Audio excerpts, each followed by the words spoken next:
Hello everyone, welcome to this episode of The Guido Goes Off. As always, I thank you folks for watching. As always, please like these videos, share them with everyone you know, and if you have yet to join the Few But Faithful, please hit that subscribe button.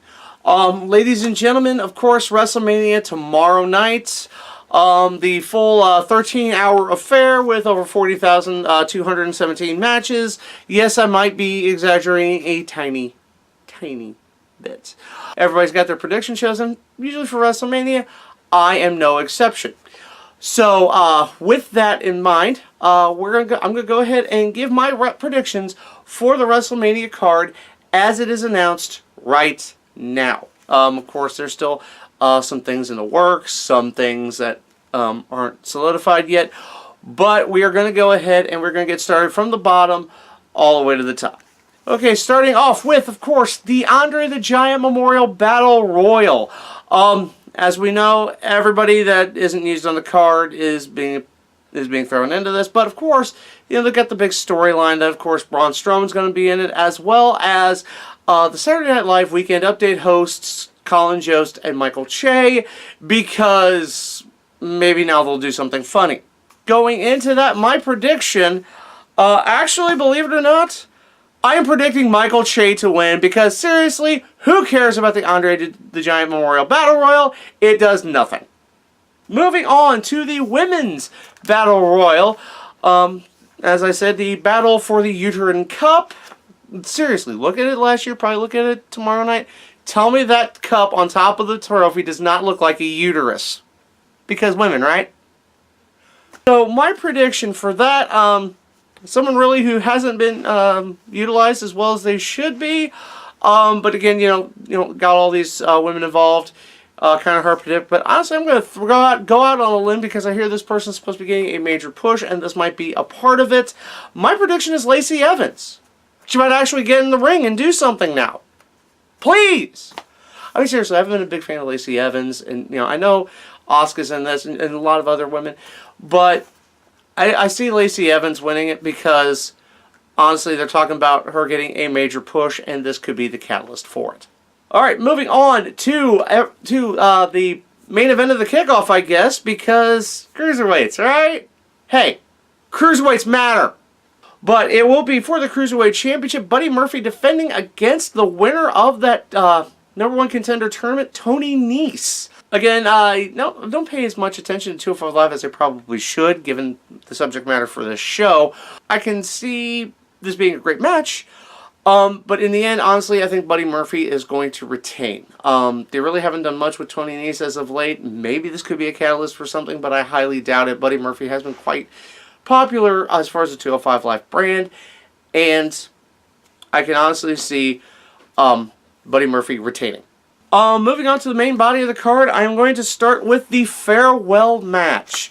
It will be Kurt Angle in his last WWE match until the next time, because let's face facts, when is anything final in wrestling? Going up against everybody's favorite TGI Fridays bartender, Baron Corbin. Of course, you know, Baron's been antagonizing. Kurt's been, you know, been having some dream matches as of late with, you know, former opponents. Kurt Angle's winning. I know normally, you know, wrestling tradition, you go out on your back, but let's face facts. Yeah, and I know somebody said, I was really watching some other predictions, I was like, oh, might as well just cut off Corbin's ball. Let's face facts, Corbin is half past useless. He's a former everything. And, you know, this is Kurt Angle we're talking about. A freaking legend in the business. Already a Hall of Famer. It makes no sense for him to lose to Baron Corbin, because what'll that do? Nothing. Corbin still sucks. Alright, moving on to the Falls Count Anywhere match between Shane McMahon and The Miz. As we know, this has gotten quite a bit of build. The Miz, looking to, you know, still looking to impress Daddy, and you know, Shane looking to be an asshole because, you know, last name McMahon. For this one, I am predicting The Miz to win, because then you'll get that feel good. You might get that feel good moment. I mean, don't get me wrong. Shane could still win, and you'd get that feel good moment. But it makes more sense because, let's face facts, Shane is not really integral in this. And plus they got the new season of Ms. and Mrs. to promote. So yeah, so that's where I'm going with that. Predicting the Miz to win in the Falls Count Anywhere match. To the senior tour of this card, Triple H versus Batista, no holds barred. Of course, if Triple H loses, he will no longer participate in in-ring competition. That's why I'm predicting Triple H, because let's face facts. When's Batista coming back? Exactly. They're going to start work on Guardians 3. Of course, he's got, probably promoting Endgame. He's basically, and let's face it, last time he was there and he was supposed to be in great shape and he got blown up walking to the ring. I am predicting that this match will end quickly, and that because, I don't think Batista will be in very good shape. So, predicting Triple H for this one. Alright, moving on. It's AJ Styles versus Randy Orton. Reason for this match, who knows? Of course, the whole, indie wrestler versus born and bred WWE wrestler, that kind of thing. I know a lot of people predicting AJ Styles, but honestly, I'm predicting Randy Orton. And the reason I'm predicting Orton is because, well, they gotta do something with him, right? I mean, really, he's just been there for the past couple years. I mean, AJ has had, multiple title reigns. He's done wonderful things. Orton's just there, and, they might do something like as a catalyst for him. So, again, in this match, I'm predicting Randy Orton. Okay, another match that's here, Roman Reigns taking on Drew McIntyre. Of course, Drew's been taking credit for destroying the Shield, and of course, the Scottish Psychopath, and blah, blah, blah, blah, blah. And, Reigns coming back, and this is his first singles match back since he's returned after battling leukemia. Where I'm predicting on this one, I'm actually predicting Drew McIntyre because I think they're trying to build him up for something. I mean, and as well they should. He's done great work on Raw, and Roman's going to get probably pushed to the moon again at some other point. But again, it's he's still probably trying to build himself back into wrestling a full-time schedule. So like I said, striking while the iron's hot. Drew McIntyre winning this one. Fatal 4-way for the Women's Tag Team Championship. Of course, we got the champions, Sasha Banks and Bayley, the Boston Hug Connection, teaming up to take on Nia Jax and Tamina, Beth Phoenix and Natalya, and the Iconics. It's clearly the tag team title, the Women's Tag Team title is going to be a traveling title, I think. Hopefully, maybe, I don't know. Probably things are going to change once Fox takes over SmackDown and you do what we want. We don't want women on our commentary team. Or however the hell Fox executives talking. I don't know. It's been a good build up.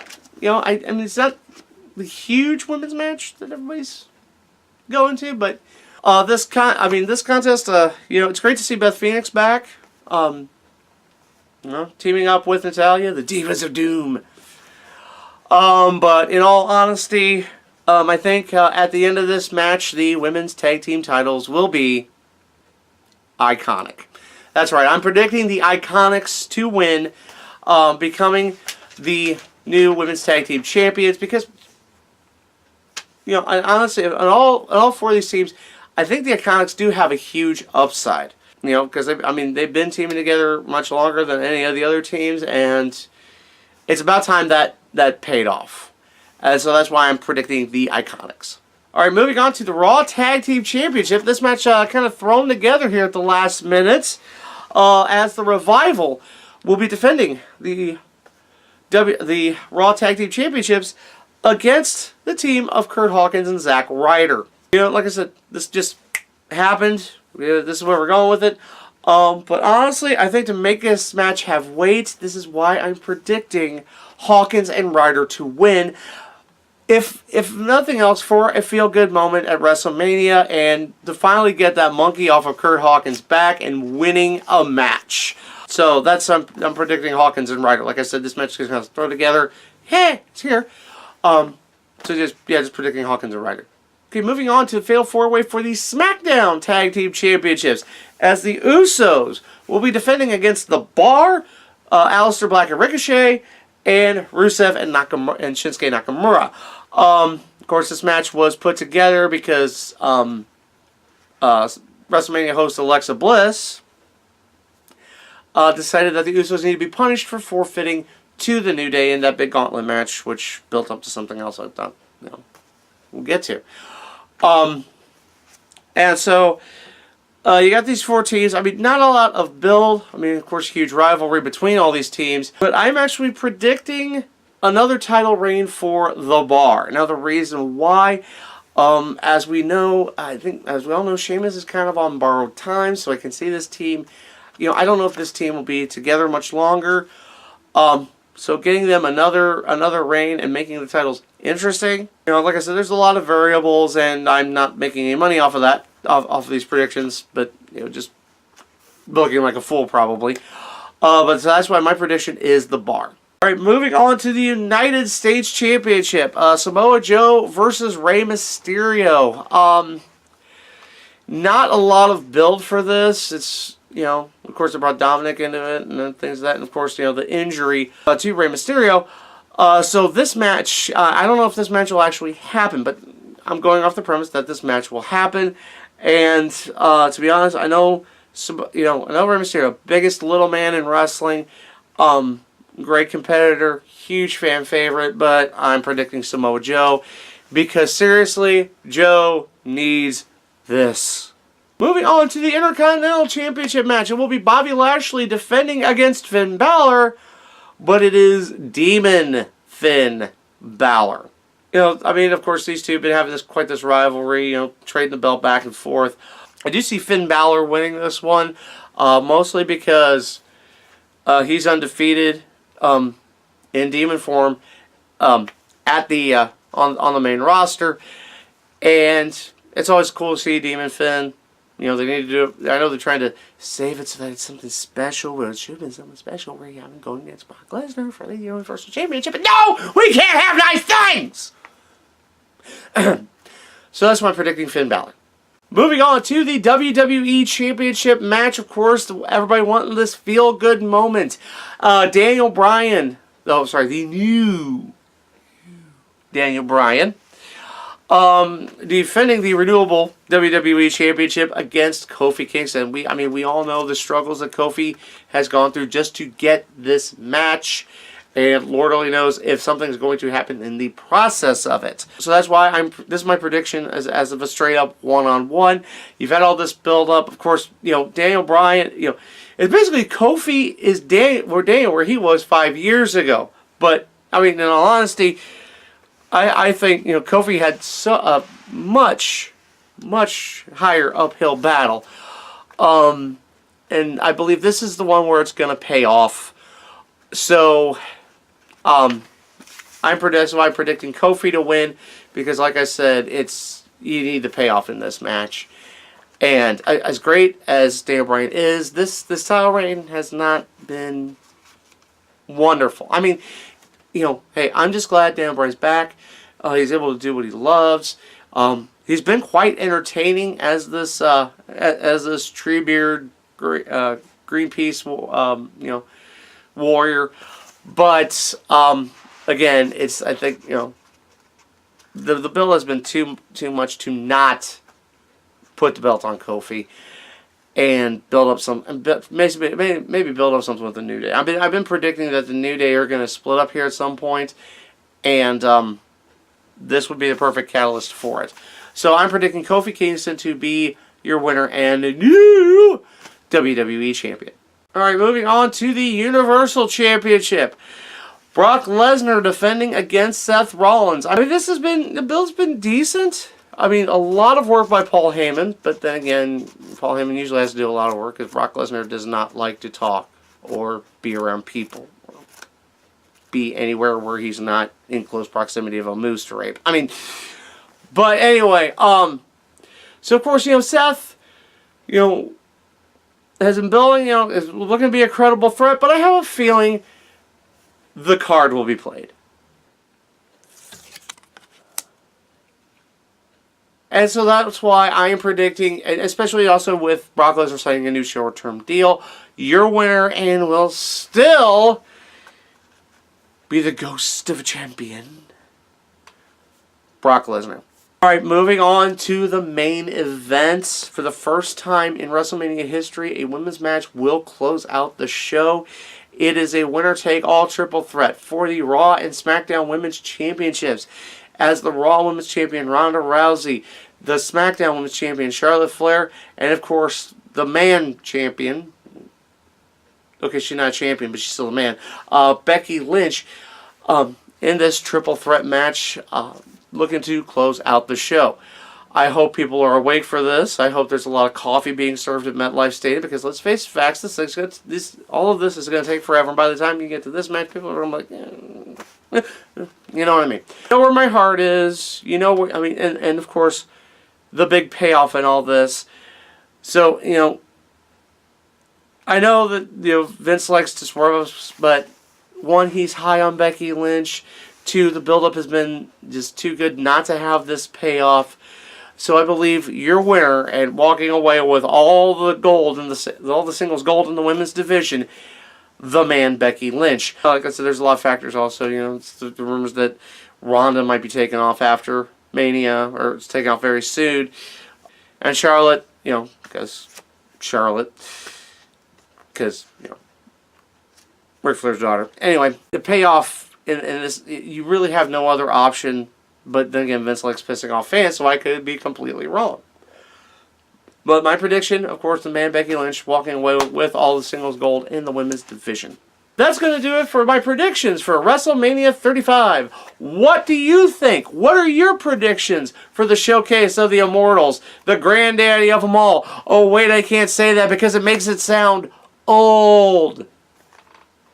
It's coming from a 73-year-old man. Let me know in the comment section below. Of course, you can talk to me via social media. And as always, please like this video, share it with everyone you know, and join the Few But Faithful and subscribe. Ladies and gentlemen, of course, not only with WrestleMania, of course, got something else to build to. So if you're going to be on Facebook about 2 o'clock tomorrow afternoon, I will be going live on Facebook Live to talk about RCW Bravery Above All, which will be taking place next Saturday in Jacksonville, Illinois at McMurray College. So if you're on Facebook, stay tuned for that. But as always, ladies and gentlemen, thank you very much. I hope you enjoy WrestleMania. If you want to go back and watch my TakeOver review, please do so. Of course, while you're at it, watch TakeOver. It's pretty dang good. But until next time, I am the Guido, and I think we're done here.